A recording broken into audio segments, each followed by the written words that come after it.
আমি ডক্টর সুপ্রীতি রানী ঘোষ, প্রসূতি স্ত্রী রোগ বিশেষজ্ঞ, নিয়মিত রোগী দেখতেছি Alok mother and child care hospital. গর্ভাবস্থায় হাম নিয়ে আতঙ্কিত হওয়ার কিছু নেই। গর্ভবতী মায়েরা হাম প্রতিরোধ করার জন্য নিয়মিত মাস্ক পরিধান করবেন, ভিড় এড়িয়ে চলবেন এবং অপ্রয়োজনীয় বাইরে চলাফেরা করবেন না। গর্ভাবস্থায় আপনারা পরিষ্কার পরিচ্ছন্নতা বজায় রাখবেন, পুষ্টিকর খাবার খাবেন, প্রচুর পরিমাণে পানি জাতীয় খাবার খাবেন, নিয়মিত হাত ধুবেন এবং অযথা হাত দিয়ে চোখ, নাক, মুখে স্পর্শ করবেন না।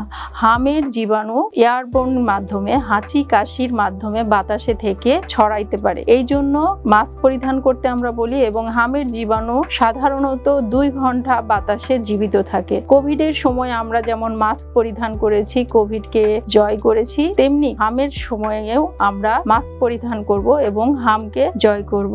আলোক হেলথ কেয়ার অ্যান্ড হাসপাতাল সুনামের সাথে দীর্ঘ 30 বছর ধরে এই অঞ্চলে কাজ করে যাচ্ছে। তাই পরিশেষে বলবো, আলোকের সেবা নিন, সুস্থ থাকুন। মনে রাখবেন, সুস্থ জীবন সুন্দর পৃথিবী। ধন্যবাদ। সুস্থ জীবন সুন্দর পৃথিবী।